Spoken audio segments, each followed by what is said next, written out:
Good evening. My name is Brendan Cahill. I'm the Executive Director of the Institute of International Humanitarian Affairs at Fordham University. It is our great delight to welcome Dr. Hugo Slim here today to speak about the future of humanitarian action and also to speak perhaps a little bit about his book, Solferino 21, Warfare, Civilians, and Humanitarians in the 21st Century. The Institute of International Humanitarian Affairs reports directly to the provost of the university and acts as a bridge between the humanitarian sector and academia, and we do so in a number of different ways. Through education, we have undergraduate and graduate programs, through research, through publishing, through exhibitions, and especially through lecture series and independent webinars. We're thrilled to welcome everyone from the wide world through Zoom, through the wonders of Zoom, as well as our friends here in the room. Dr. Hugo Slim specializes in the study of ethics, war, and humanitarian aid, and is a senior research fellow at the Blavatnik School at Oxford University's ELOC program. The Red Cross funded research on the 21st century battlefield and humanitarian response. Hugo's career has combined academia, frontline humanitarian operations, and policy making. From 2015 to 2020, he was head of policy and humanitarian diplomacy at the International Committee of the Red Cross, the ICRC, in Geneva, where he led humanitarian policy making and diplomacy. He also coordinated the ICRC's delegation to the United Nations. He did his BA in theology at St. John's College, Oxford. He worked with Save the Children for 5 years in the United Nations before joining Oxford Brookes University to co-lead their award-winning MSc in Development and Humanitarian Practice. He received his PhD from Oxford Brookes. He was chief scholar at the Center for Humanitarian Dialogue in Geneva, and has been on the boards of Oxfam, Great Britain, and the Catholic Agency for Overseas Development. He has published 30 referee journal papers, 17 chapters. I think that's a little bit out of date. It's probably more at this point. And we're thrilled to have someone who speaks so widely and so well on the problems that beset us at the moment. I welcome Hugo Slim to the dais.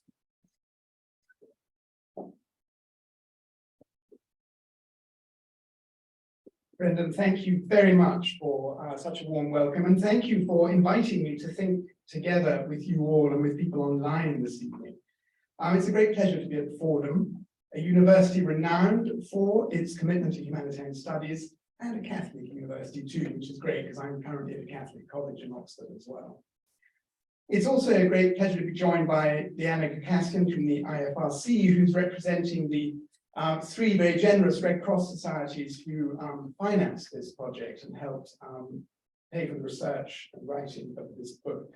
So I'm glad that the IFRC is here. And it's lovely to be in New York and to stand in front of the city's very formidable humanitarian community, because of course you are a huge humanitarian city in many ways and always have been.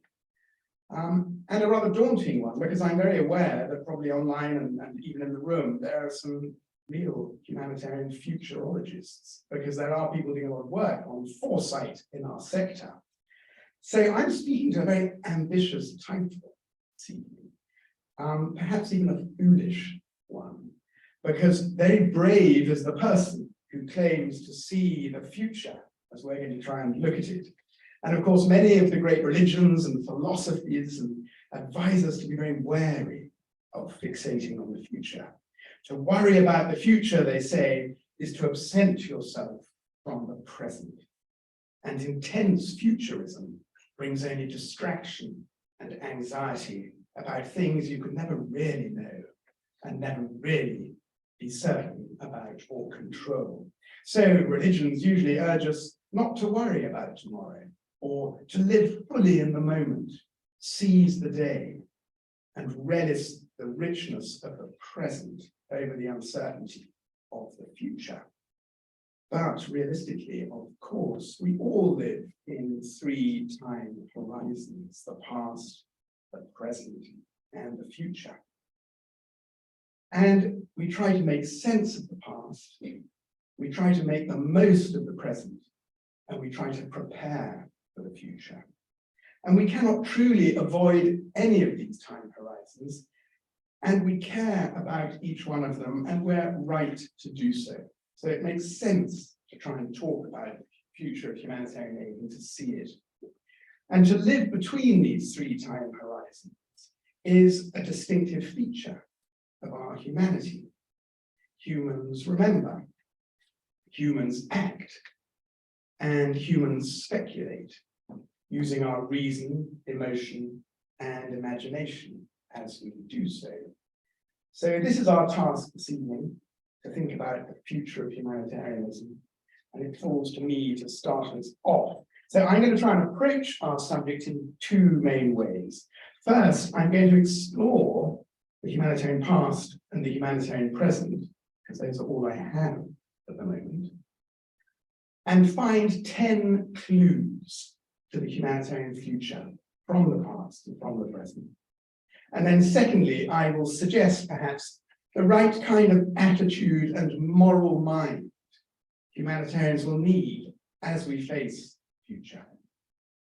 So if I start to try and pick out these 10 clues to the future, I'm going to start with the past, and I'm going to find 3 clues to the future in the humanitarian past. And here I'm going to use my own past, because as many of you can see, and as my excruciatingly long biography now shows, I am humanitarian history. Because I am old enough now that the period in which I started, historians are writing about as humanitarian history. And I started my career in 1983 for Save the Children, several years before many of you were born, probably. And I started by working in disability and cash programs in Morocco. And then in 1985, I transferred to a humanitarian operation on the border of Ethiopia and Sudan to work with starving and fleeing Tigrayans, fleeing civil war in their country. And here I worked with a wonderful young man, we were about the same age, called Tekola Berhe, who had fled across the border and joined Save the Children too. And this evening, I think Tekola is watching this event online from Washington, DC, where he has made his home since being in that camp years ago. And he's probably shaking his head and thinking, why do they keep hiring Hugo? So the conflict in Ethiopia today gives us clue number 1. Long, unresolved conflicts will keep going, bubbling, boiling, re-exploding over decades.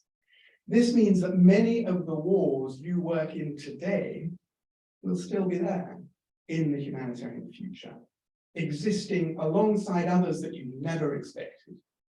So Congo exists today alongside Ukraine, which we never really expected. Ethiopia in 1985 was a Marxist-Leninist state. All government officials wore blue Chinese Chairman Mao suits, those little ones with the collars, and they all looked the same. And we had to call everyone comrade. The Cold War was entrenched. The world was divided. I had never met anyone from Eastern Europe, Russia, or China when I was 25 and working in Ethiopia. And we did not expect it to be any other way. And in 1987, I switched from working with Save the Children in Ethiopia to the UN. And I became a regional field officer, monitoring 2 northern regions. I took my UN role very seriously. And I was driven around for hundreds of miles every month by 2 great Ethiopians. Both regions were full of Soviet military forces, but none of us had any contact with them. I regularly used to pass the Russian general of that region on the road with his army flag fluttering above his Soviet Jeep, while my UN flag was fluttering above my old white Land Rover. I'm not sure who had the worst car in those days, a rubbish Russian Jeep or a rubbish British Land Rover. This was before Toyotas appeared in force. As a UN officer, I felt I felt neutral, and I felt it was my duty to respect such a major UN power as the Soviet Union. So every time we passed on the road, I would wave and smile at him from my UN Land Rover. And every time he would ignore me, glower and look straight ahead. Eventually, late in 1988, I saw him coming along the road one day and I thought, sod it. I'm not gonna wave at this guy anymore. I'm not gonna wave at this miserable communist. He never waves back anymore, so why should I? So I kept my hands firmly in my lap, looked straight ahead. And then as the cars passed, he suddenly waved and smiled like this. The Cold War had ended. It suddenly ended. And so he was waving at me. And within 2 weeks, I was being flown around those regions in Soviet helicopters. The Cold War was over. So here is clue number 2 to the humanitarian future, which the past tells us about. You will always be surprised. And what you least expect will suddenly happen to create an unimagined future. So that's another clue and rule to keep in mind as we try and predict the humanitarian future. My final clue from the past takes a longer historical sweep. In Sulphur No. 21, which we've got a few copies of here, I make a comparison in one section between Syria in 1969 and Syria in 2016. So 1916 and 2016, so a 100-year gap. In 1916, thousands of sick and starving Armenians were being forcibly displaced and marched to their deaths in the scorching drylands of Syria. Aleppo was used as a staging post in this genocidal process.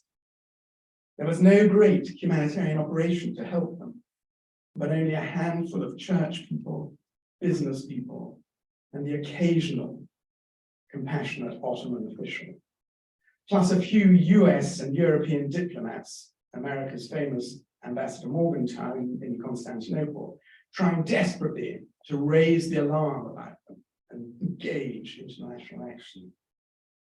But it was too little. There was no system. Nothing could really be done for them.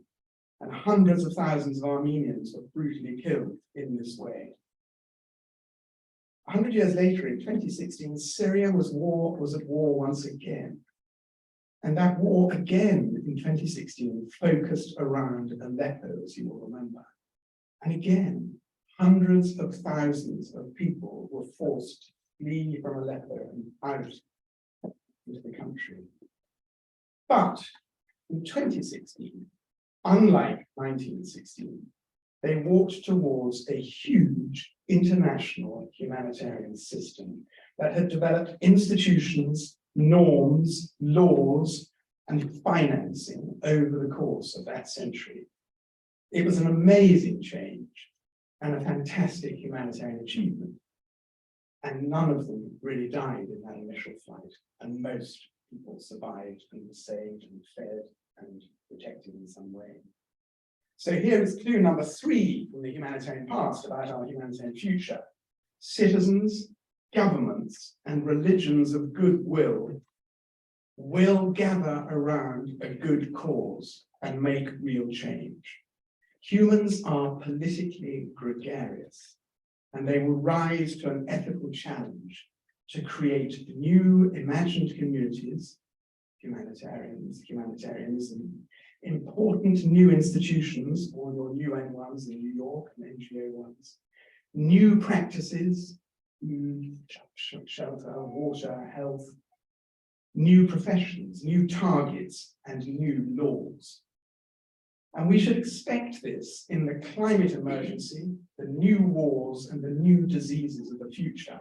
And we should encourage this gathering of human will momentum into institutions to take part in new institution building across the world. So if those are clues for our humanitarian future from the past, I'm now going to give some clues from the present. So if we look at the present, the world as we see it now, what clues will we get about the humanitarian future? Today's geopolitics gives us one important clue about the future of global organization.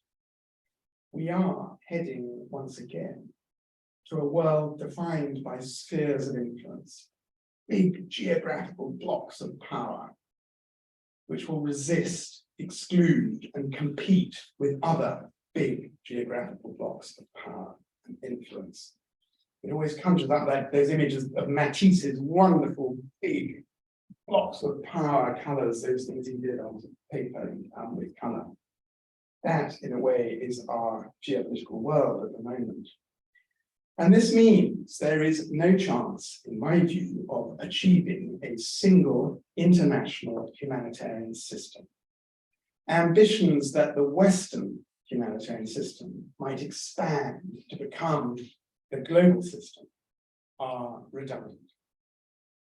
Instead, we will have, and we must have, a humanitarian system of systems, where each big bloc organizes its own humanitarian relief in its own way.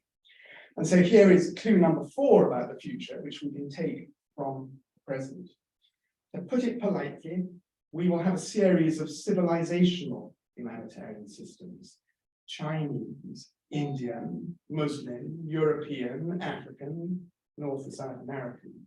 More bluntly, we will have different systems of democratic humanitarianism and authoritarian humanitarianism, culturally liberal humanitarianism, culturally conservative humanitarianism. And somehow we have to make a system of those systems. The Interagency Standing Committee will remain a Western club, operating within its own sphere of influence, and it won't become a global humanitarian brain for full planetary response. And of course, it will be vitally important that these systems talk to each other and coordinate in some way, like a sort of humanitarian COP, where governments meet together, share their humanitarian plans, and cooperate where they can. Geopolitics also gives us a clue about future warfare. We know that we not only live in a multipolar world once again, but that this polycentric world, this polycentric geopolitics, now contains multipolar enmity. Those enmities have been re-established in the last few years and are now explicit between those big blocks of power. So here is clue number 5 about the future from the present. Big geopolitical enemies are back, and with it the risk of big war between huge planetary forces operating across the 6 domains of land, sea, air, outer space, cyberspace, economics, because economic warfare is big now, and personal information space. So moving from land, sea, and air, we expanded those big domains into big war, as I call it in this book, between really big powers once again. This big war will be very different from the militarily small wars that civilians and humanitarians have experienced in the last 50 years. Ukraine gives us a small window into wars with massive civilian casualties, massive military casualties. We talk a lot about civilian casualties. In fact, there aren't that many civilian casualties these days compared to the 20th century. And military casualties have been small in the first 20 years of this century, but they're now going to be much, much bigger in the big war, as we're seeing in Ukraine. Massive military casualties, multiple domains, and global repercussions of the big war, like global hunger, which is happening today because of these wars, this big war, global inflation, which is partly happening because of this war, and energy shortage and energy poverty, which is happening because of this big war. So big war has big global repercussions. IHL will need to adapt to big war, international humanitarian law, with laws that have greater specification on AI-based weapons, cyber warfare, and economic warfare. And this latter thing, economic warfare, is currently impoverishing millions as a strategy of the Russian war against Ukraine. And we politely call them sanctions. It's not, it's economic warfare, and both sides are fighting it as hard as they can. And that becomes big. So embedded in multipolar enmity is clue number 6 about the humanitarian future. Humanitarian neutrality will not hold in many wars. Humanitarians will increasingly take sides and often work as politically committed humanitarians. They will combine a desire to save lives with a desire to win as what I call resistance humanitarians, of the kind we see in Myanmar and Ukraine today. This side-taking humanitarianism as humanitarian resistance is legal and legitimate, in my view, if it is genuinely humane and impartial, and it will grow and grow.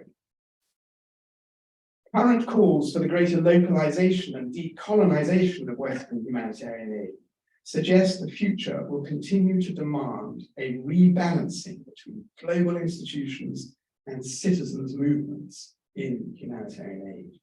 Future emergencies will need large-scale responses, but people and governments will rightly demand a greater stake in humanitarian scale.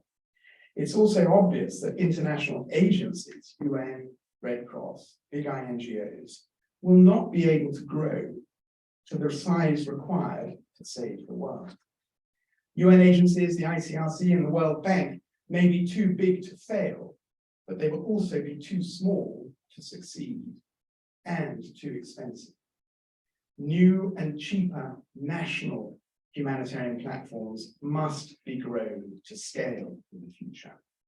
And here is clue number 7. We should expect and encourage less international domination of humanitarian aid and a greater self-determination of national humanitarian institutions. Ideally, these will be born from a strong sense of humanitarian citizenship in all countries.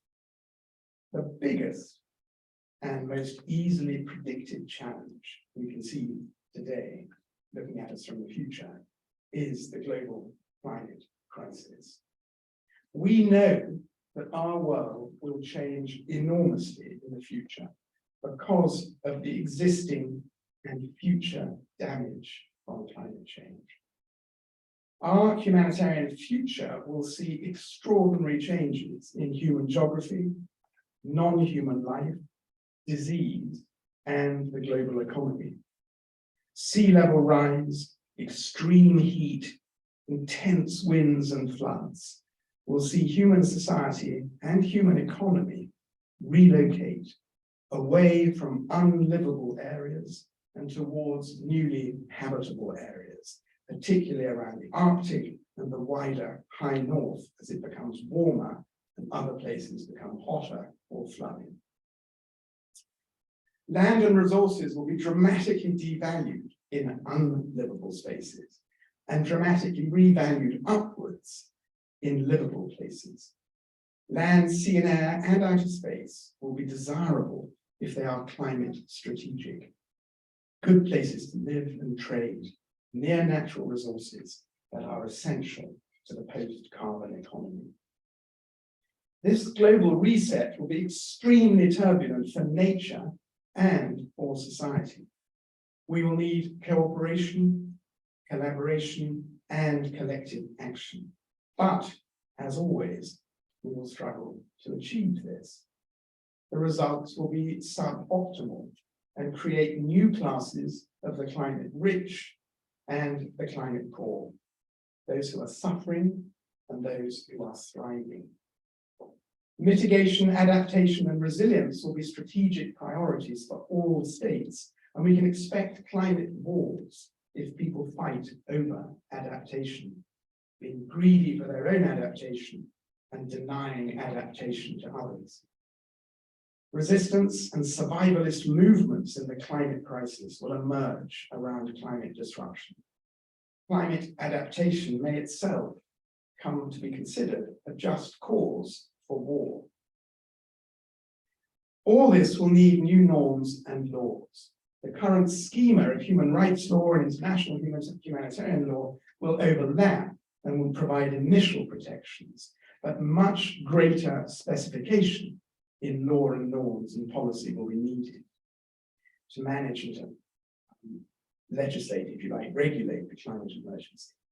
And just as we've developed IHL so well, so we must develop ICL, International Climate Law. Humanitarians must play a big part in this, with new treaties and policies on climate-related suffering from extreme heat, hurricanes, floods, evacuations, anticipation, and human movement. This puts humanitarians like the IFRC, the International Federation of the Red Cross and Red Crescent, center stage in future lawmaking. IFRC must be drafting and proposing new law on climate-related disasters with states, UNEP, and civil society. And all humanitarians must continue to green their operations and their impact. IHL will also need to adapt to the climate crisis. Looking at the environmental damage in the Ukraine war, which is one a big, big war, and many others, we should probably start advocating for the development of green weapons. It's a weird idea. It's a paradoxical thing that you want to ask for green weapons. But these should be low emission, clean weapons which kill and destroy particular humans, but spare the natural world and the climate. Alarmingly, green weapons may be DNA-based weapons and low emission cyber weapons. But tragically, they may be an improvement in a future age of climate emergency and biodiversity crisis, when we must limit explosions and kinetic combat. And this all makes the clue number 8. Climate-related disaster humanitarianism will be more important, or as important, as war humanitarianism in our humanitarian future. If for the last 30 years, if they were those 30 years were the era of war humanitarianism, the next 30 years will be the age of climate humanitarianism. The fact that climate emergency will be universal and affect everyone, all of us, New Yorkers, Londoners, Oxford, it will be universal, everyone, everywhere, means that traditionally rich states and individuals will be faced with pressing humanitarian demands of their own. Heat waves in Paris and London, more intense cyclones in the US, and disastrous floods in Germany already shows that the supply and demand pattern of traditional rich world, poor world humanitarianism is changing. The supply of disasters will be global, and the demand for humanitarian aid will be truly global too. And this raises clue number 9 about our humanitarian future, that humanitarian priorities will change because traditional donor governments will need to keep more money for themselves and for their strategic neighbors. Aid will be spent closer to home, and we can expect a sort of home shoring and friend shoring of humanitarian supply chains, as is happening in the re-globalization of commercial supply chains. The rich world may keep its universal values, but reduce its universal spending as the humanitarian demands of their own citizens demand a dramatically increase in the climate crisis. The next thing is the fact that so many of us now live in physical space and virtual space opens up a whole new digital geography of future humanitarian aid, in which AI will play an enormous role. Already, humanitarians are supporting people in both their physical lives and their digital lives. And here's clue number 9. As bispatial humans, we need bispatial aid. We already know that people experience threat, risk, suffering, protection, and help in both their physical lives and their digital lives. This will only increase as AI and biotech take us deeper into a double life and a new hybrid life in which our very species and ontology may evolve significantly from its fusion with AI and biotech.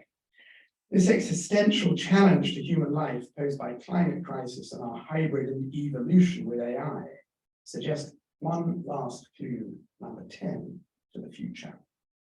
This clue hints at a new future for the principle of humanity itself.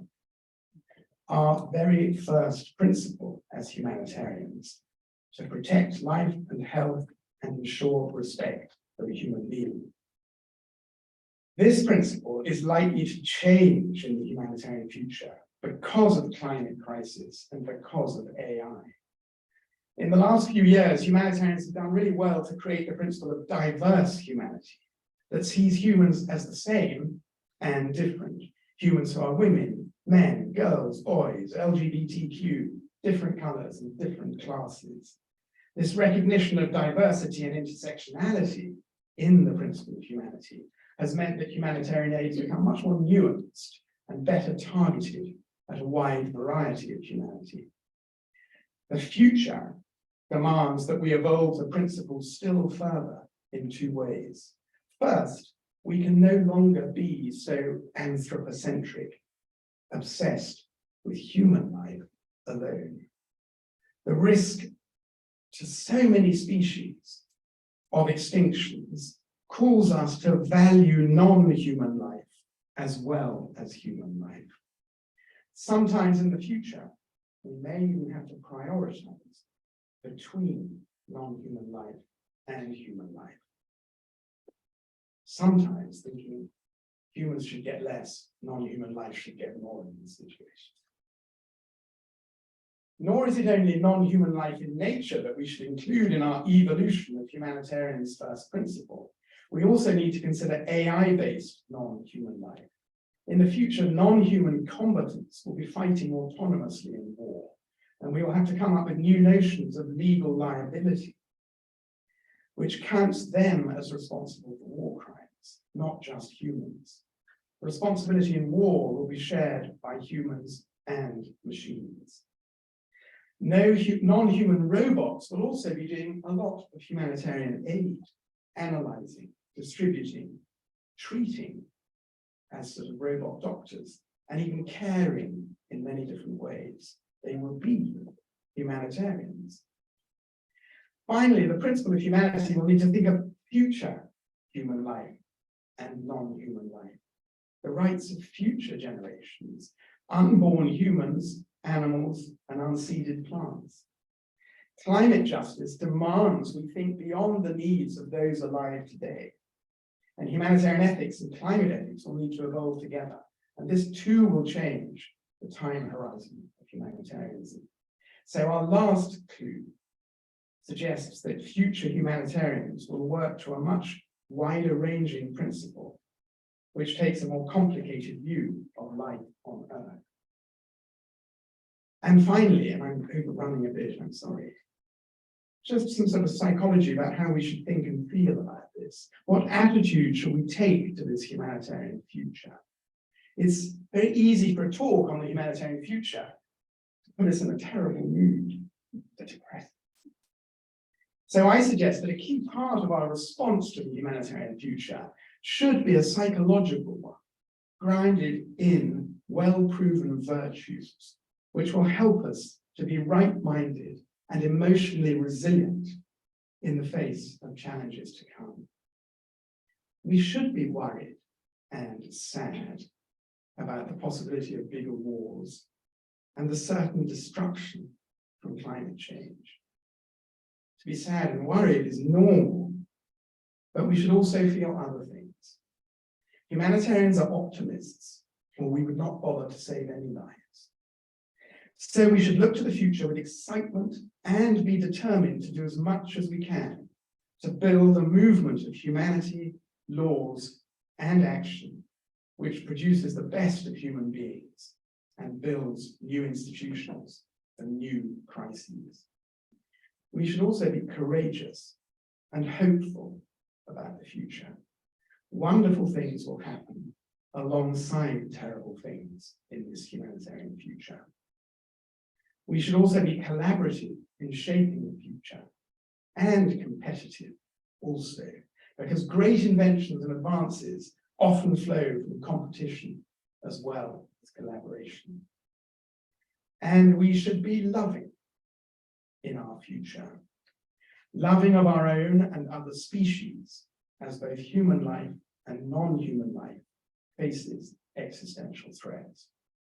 And finally, we should be grateful for our world and for our ingenuity to protect it and change it for the better.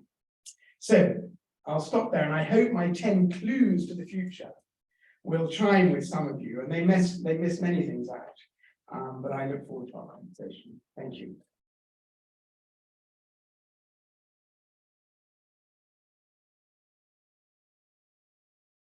I have to admit, I was hoping for a happier 11th. But, I would like to welcome Liana Gaguskin to speak to us on behalf of the International Federation of the Red Cross and Red Crescent Movement. Liana is the Deputy Head of Delegation to the United Nations and a long time friend. Liana. Well, thank you very much, Brendan. I have a really difficult task to, it's always difficult to speak after Hugo, but I'll do my best. Thank you very much, Brendan, for organizing this event, and Hugo for just launching this discussion with your vision about the humanitarian future. It is my pleasure to say a few words on behalf of the National Red Cross Societies who have financially supported this book, so for 21, and those national societies are the Norwegian Red Cross, German Red Cross, and British Red Cross.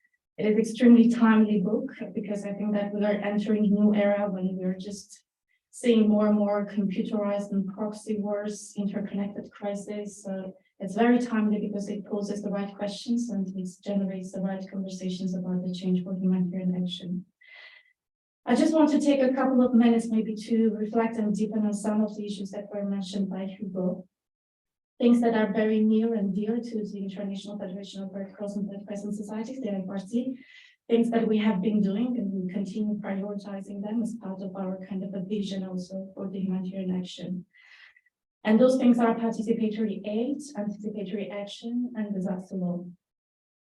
Well, talking about participatory aid, I'm sure that you have heard this term, which is actually comes across in different forms. Sometimes we talk about community engagement, we talk about participation of communities. But it's all about that enables more direct participation of affected people from over the globe to have a greater impact on how aid is designed, delivered, and evaluated. Much of this will be enabled by the so-called digital humanitarianism, and I think it's already happening. And it has progressed in the last 10 years. And the start of this digital humanitarianism was the response to Haiti earthquake in 2010. I think we saw completely different humanitarian aid that was delivered. Our area of advanced technologies has enabled a qualitatively different model of humanitarian response. In a world when there are more mobile connected devices than there are people, communication technologies are rapidly transforming the way in which humanitarian assistance is delivered. Dwelling on our long experience of working closely with and within communities and improving our response based on the feedback that we received from them, we know that the added value of the community involvement and engagement when it comes to delivering the humanitarian assistance. And we want people in vulnerable situations to be digitally included and actively in charge of the aid that they want to receive, and they want that the same aid for their loved ones. So at the IFRC, we want a humanitarian future in which affected people are digitally connected to the device, information, aid, and data protections that can save their lives and keep them safe. We also want them connected to their families and safely enrolled in digital systems of social protection, healthcare, and education. But it is absolutely critical that this connection has to be a two-way process so that they can design aid-informed disaster response that influence our work for better. The second priority for us is anticipatory action. We have invested a lot of efforts and resources in championing and further developing this approach. And it is becoming more and more obvious that we need to move from a reactive approach to a more anticipatory approach. And we have already the technology and expertise to make this shift. According to an analysis about humanitarian financing undertaken by the Overseas Development Institute and the START Network, at least half of all humanitarian crises are foreseeable, and 20% of humanitarian crises highly predictable. Yet only 1% of crisis funding is pre-arranged. We can and must do better in the face of predictable shocks, especially when our early warning ability to forecast is improving so much. And our own Red Cross Climate Center has been showing this in the recent years when it comes to floods, heat waves, and storms. There is a growing bank of evidence showing the effectiveness of anticipatory approach. Just to give you some examples. In Mongolia in 2018, for example, livestock keepers who received animal care kits and cash before severe winter cold saw fewer of their animals die. In Bangladesh, the anticipatory intervention reached more people with assistance at half the cost compared to previous years. In Senegal in 2019, the number of households reporting going a whole day without eating reduced by 19% during a 6-month anticipatory project. We know that anticipatory action is and will be an important component when it comes to shaping the future of humanitarian action. But it is important to note that anticipatory action is not a panacea. It's not something that you can apply in all contexts, but we know that there are contexts when it can work, and there is a need to scale up anticipatory action. But of course, there are several prerequisites when it comes to successful anticipatory action. And one of them is sufficient, predictable, and flexible funding. Some governments are already leading in this process, providing funding, but we need others to join. Finally, I just want to dwell quickly on what Hugo pointed out about the future when it comes to new laws that protect people in climate and weather-related disasters. New treaties and resolutions that are more specific and targeted to climate crises that we have at the moment. And for us at IFRC, this is becoming a priority. I mean, we have been working on the disaster laws for the last 35 years. Dwelling on that experience, we're trying to see what's possible in terms of putting new regulatory frameworks when it comes to climate disasters. Laws can be a struggle to make and don't lead to instant compliance, as we know, for example, from the case of IHL. But we also know the importance of regulatory frameworks in many instances, and most recently also so that during the COVID-19 pandemic.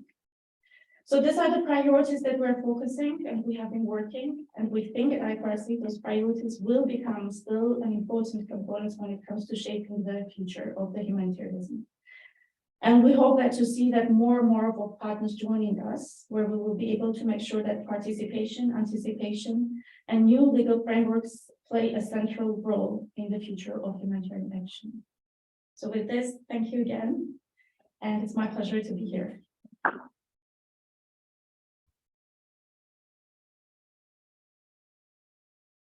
Thanks.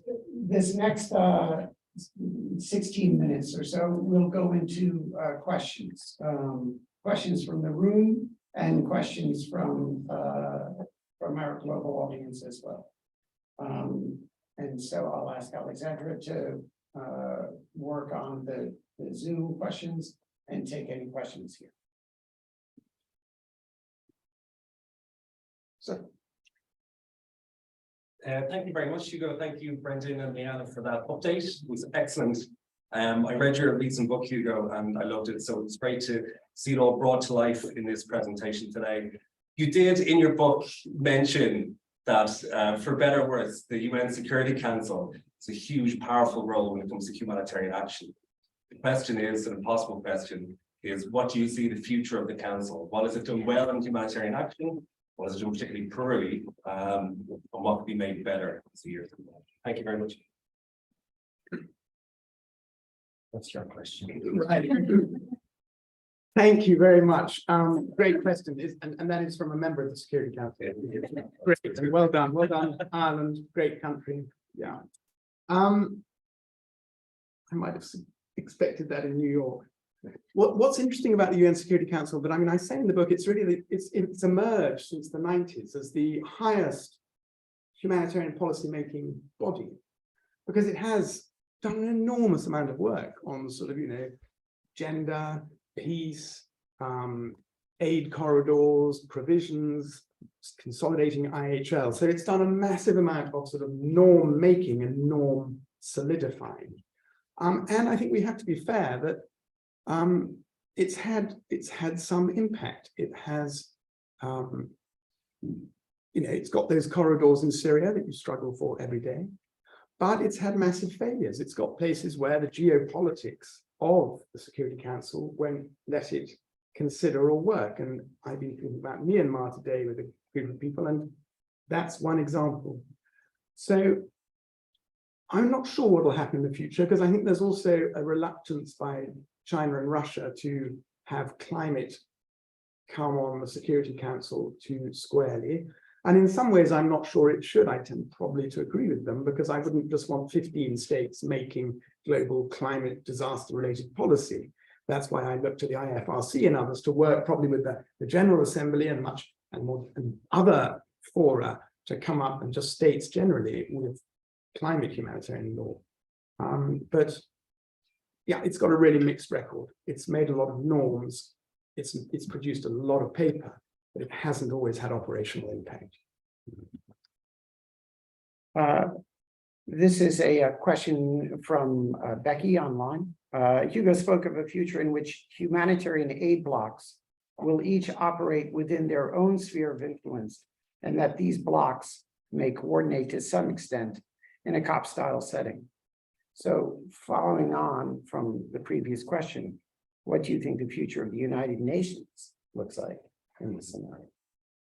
So thanks, Becky. So I think that the United Nations still has a really important future, because it's the place where all those blocks will meet. So if there is a sort of humanitarian COP, it'll probably be run, as a UN convened structure. I bash big humanitarian institutions a lot, because I have an aversion to bureaucracy, and I think they're very expensive, and I think they're often quite arrogant. And I say this with a resident coordinator sitting in the front row. But we always need institutions. That's why I speak very, importantly of them, because they hold value, they establish practices, they create international habits, good habits quite often, that should be saving people's lives, giving them water, educating children, etc. So we will need UN institutions. We will need a UN, come what may. And, I think this idea that multilateralism is in crisis, it's not quite true. It just means that Western multilateralism doesn't dominate it anymore. We've lost that. And actually, China is very into multilateralism. India's always frustratingly sluggish about it, because it'd be lovely if they played a better game, I think. But I think they will want multilateralism and the UN. Thanks, Laura. Thank you very much, Hugo. I have a question also about the response aid block by donor governments, as one of the clues to the future. But that's already happening in Ukraine. The speed and the level of response in Ukraine has really eclipsed other responses. And are we to expect something like that to happen with a climate disaster? If European governments are going to then respond to climate disasters in European countries, what will happen with crisis in the Sahel, for example? Yes, you just sum up the question. So so this is Laura asking whether we're going to see a sort of refocusing of humanitarian aid towards the rich donor countries and less going to poor countries. So more to climate response in Europe and less to climate response in the Sahel. I'm afraid, as I said, I think that's probably true. I think that analogy of home shoring your supply chain and, friend shoring your supply chain is going to happen in humanitarian aid, because we're going into a major recession. There's going to be widespread poverty, less money for these things. And I do think, I'm from Britain, and we were the first government to do this, to say, right, we're spending less on international aid. Tragically, the Germans, who were the great hope, have now followed and cut 25% off their budget. So I'm afraid I do see that happening. And we do, I'm a bit controversial on this, we do have circles of obligation. I think governments do have obligations to their people first, in a funny way. So we may have universal values, but we also have particular responsibilities and particular obligations. And we live that in our own lives with our own families. We tend to buy a jumper on a cold day for our child, not somebody else's. And it's, but that challenge is going to be big. How do we keep a universal perspective? And that'll be the job of the Red Cross movement and everybody, to keep arguing that when others are trying to spend more at home.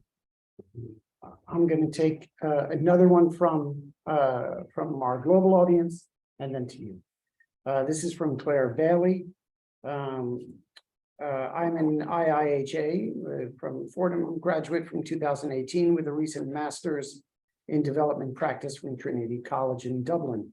I'm familiar with your published work on the triple nexus, linking humanitarian aid with development and peace-building interventions. I'd like to know how you see this concept affecting the future of humanitarianism in the context of your lecture today. Thank you very much, Claire.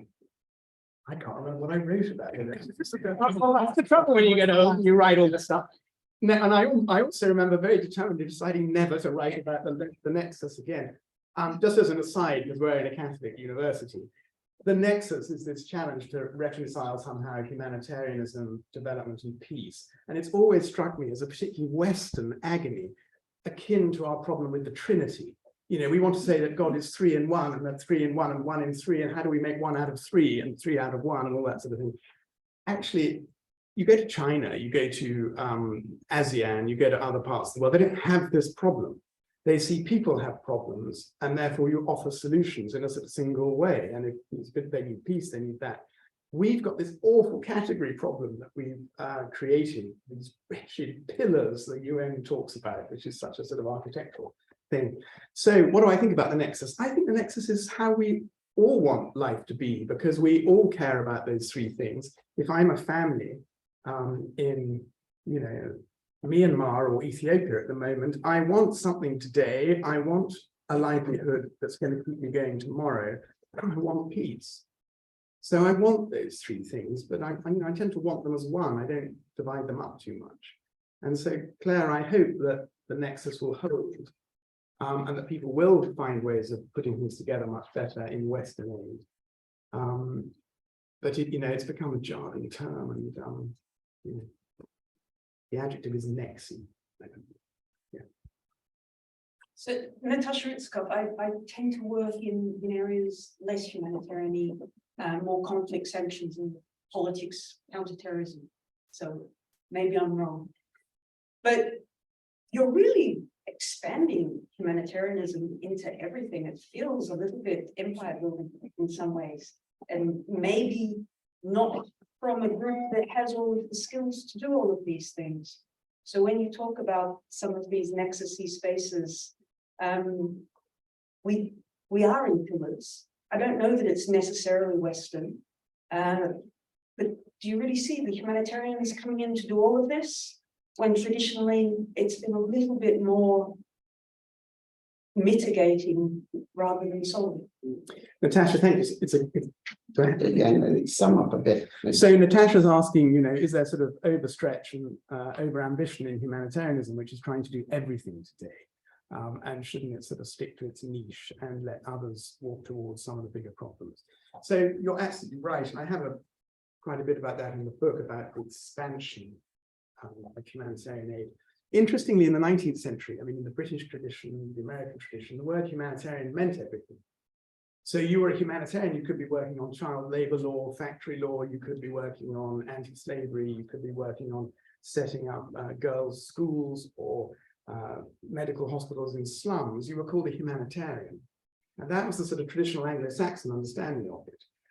I think then out of sort of France and Switzerland and the sort of war thing, that the term became very narrow about relief and urgency and war. And what happened basically in the 1990s is the Anglo-Saxon, the American, the British tradition dropped words relief and stuff and just took on humanitarian. And I think what you're noticing, in fact, is the Anglo-Saxon tradition has filled it out with all the other stuff it was doing, but kept the H word. So I would agree that humanitarians want to do everything now, literally everything. They want to realize every right and right every wrong. And that's what I say in the book. So it's a massive agenda. They want to bring gender equality to countries where gender inequality has been entrenched for thousands of years, and misogyny is deep, and that's part of their humanitarian program. So I think they've become more like 19th century humanitarians now. But they haven't got much money. They've got $30 billion a year, which, as you say, is peanuts in terms of trying to do everything.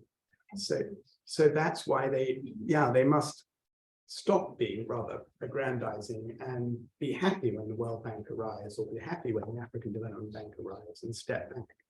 Yeah, and they shouldn't empire build. Julius first then. Yeah, so I mean, it's sort of a comment. I'm sort of, as you know, Hugo, I'm coordinating the humanitarian response to the floods and rains in Pakistan. And yeah, I feel like I'm just right from the future, I think, because there we conceive ourselves as being less than 20% of the response. And a lot of my time is working to make sure that we have eyes on what's the bilateral assistance of the Chinese and Turkey of the Gulf in kind donations. A lot of the work is looking at what's the government doing to see how we complement that work. $350 million financed by the World Bank for cash grants. Humanitarian organizations, traditional humanitarian organizations, we can't do that. So we're seeing how do we complement that. The biggest organizations that are working in the field in Pakistan aren't NGOs. They are Pakistani foundations, associations, who aren't at all part of the ask, but we are where our coordination model is to work out and reach out to them. So that's our reality already, and obviously it's climate change driven catastrophe, and so which touches on issues of justice. So we're there. We're working, I think the UN is uniquely well placed to do that, because we come from a history and tradition of anti-colonialism. Our coordinators are from all parts of the world. And if anything, with our sort of resident coordinators hats, rather than the humanitarian coordinators hats, I think we're in some ways more acceptable. So, but the bit that I think is missing is that we still conceive humanitarianism as being the Western financed, YASC organized model. And we're not, through OCHA, we're not, and through the humanitarian model that exists around the work of the ERC, we're not looking to try and understand and calculate the value of the other streams. And I think going forward to the future, that has to change, precisely because of what we're talking about, sort of humanitarian models that are aligned with different civilizational blocks. But even within those societies, I think we need to break down this idea of the professional humanitarian and look out to who else is working in this area. Interestingly, in the beginning of your book on Solferino, it was the Italian civilians who were doing the response. That's still the situation today in Pakistan or even in Congo.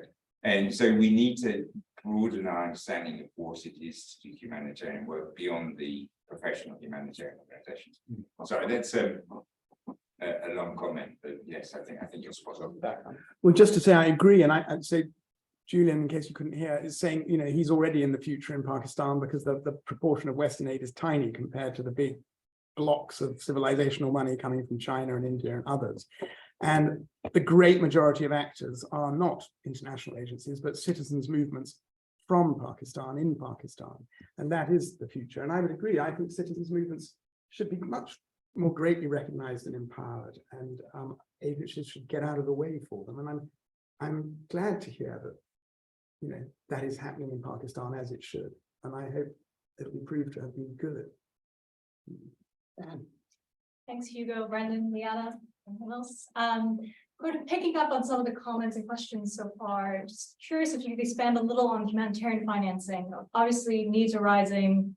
It's unrealistic. We will meet that. But where either do you think should this increased funding come from, or where do you think likely it would come from? Obviously, there's interesting initiatives around innovative financing, debt swaps, etc.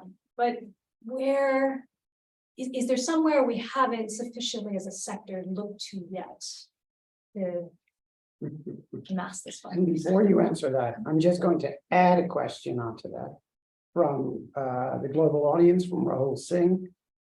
Just getting to the bottom of his question, how can we improve the overall efficiency, so we can help more people in their time of need. So improving efficiency, so more money is actually spent. Yeah. Anna, thank you very much on humanitarian financing. I struggle here because I am totally innumerate. I can't do numbers at all. But all I would say is I don't think you should look for, I don't think there is another magic pot of money. I think maybe the Western budgets have reached their limits at the moment on a sort of annual basis. The OECD funded, YASTI things. I don't think impact-based financing, well, unless it's really going to change soon, is going to really transform it. We struggled at ICRC to get that off the ground. It may yet happen. I think the big private funders, the Gates and everyone's are out there already. There'll probably be new ones, so that's good. And I think every now and again, Western budgets will just soar, and you've had a huge, what's it called, your inflation reduction something or other in the States. You might get those kind of bursts every now and again because of political interest, because there's some real political logic in going out big on one or other particular crisis. I think you will get the odd surge. I can't see any new magic money trees particularly easily. And I think that's because China and India and other places don't want to do it this way. So they want to do it their way, which is the South-South sort of G77 non-aligned group model of old. And they don't want to join this club. So the club may have maxed out for the moment, particularly in recession, I think, the Western club.